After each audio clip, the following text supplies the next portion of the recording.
shall we have a quick look at what the CEO actually said when he was stopped outside the inquiry by Sky News? Please, I have said everything to the committee for the last 2 hours. You're in a public-facing role, and customers deserve an explanation because they've been treated very badly. They're facing huge bills. You've got plenty of money. Give them an explanation. What do you want an explanation of? How the company got to this point, how you're going to save it, how can you change culture when you're still taking big bonuses? There are a lot of questions in there. I have answered all of those questions for the committee. I am absolutely sure that we will save the company and we will sort it out and we'll improve its operations and we will restructure its balance sheet so there is less debt. And performance will improve over time, but this is going to take 5 to 10 years. And I'm sorry it's taking so long, but that is the reality of the situation. Do you want to say sorry? I said I'm sorry that the service that the customers receive, it's not where we would like it to be. Everyone is very committed in Thames to trying and sort it out.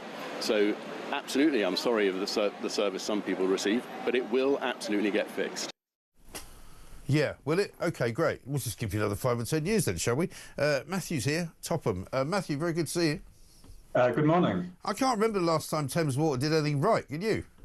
No, and watching that interview, watching the discussions in the committee yesterday, it's like watching a slow car crash. And it would be funny if it wasn't the largest utility in this country that 16 million people rely on and have no choice but to rely on for their water. This isn't something we can opt into. This is something that's essential and that we have to pay for. Yes, exactly right. And I always make the point that, you know, water should not be this difficult to run as a business, should it? I mean, it falls from the sky, it's free, you've got to collect it, you've got to funnel it into a pipe, send it to people's houses, and then somehow take some of the wastewater away.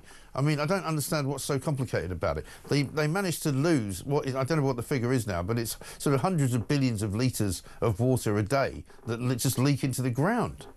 It's absolutely absurd, and it doesn't have to be this way. Take Paris Water, our neighbouring capital city. Yeah. They remunicipalised. They took that company back into public ownership in 2010, and they slashed from a 20% leak rate to a 5% leak rate in a space of about 5 years. Yeah. We never see that sort of decrease under the privatised system in the UK. No. We've got examples of it nearby. Why aren't we doing what 90% of the world do and running water in public ownership, where it seems to work better? I mean, they seem to have a much better model even in Scotland, don't they? I mean, I seem to remember from when I lived up there, the Scottish water company was, I think, publicly owned, but they basically charge the amount of money that you pay onto your council tax bill, and it just seems to run a lot smoother. Absolutely. So from this year, your Scottish water bill is going to be about £110 cheaper on average than your English water bill, and that's because it's in public ownership. Right.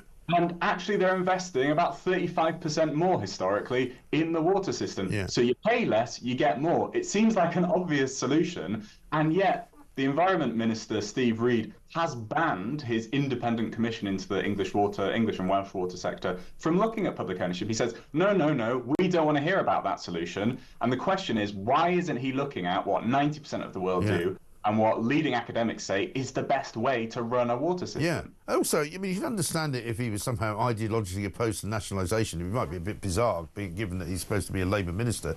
But nevertheless, if it was being run well, you could go, yeah, all right, let's just leave it alone. But it's not being run well. I mean, I remember, you probably don't remember this, you're probably not old enough, but I remember back in 2010-11, Thames Water were digging up all the streets in London because they said they had to repair all of the sort of Dickensian Victorian pipe systems in time for the Olympics in 2012. They're still doing it.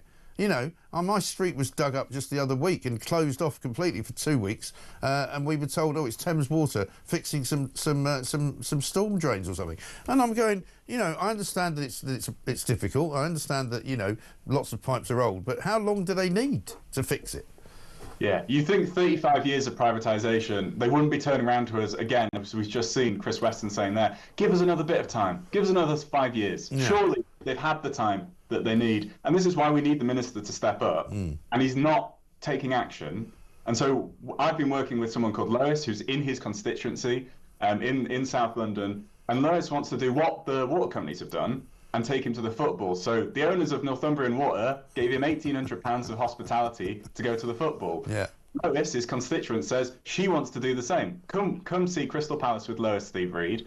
and she'll tell you why 82% of us want it back in public ownership. Yeah. You've heard the case from the private water companies. Yeah. Why won't you hear it from your constituents? Well, I mean, given Keir Starmer's ability to flip-flop around, I mean, he's desperate to do anything to make him popular. So you can convince him to this will make you popular. Maybe he'll buy it. Yeah, maybe. I mean, it is something that unites nearly all of the country from right to left. We all know that water is failing in private hands, and we know that it works better abroad in Scotland where it's in public ownership. Yeah. So this is something that will unite the country. We know it needs sorting. It affects all of our bills. Let's get on and sort it. Yeah, fair enough. Well, I'm with you. I think it should be done. Matthew Topham there, lead water campaigner at We Own It. Thank you very much indeed. Good to speak to you.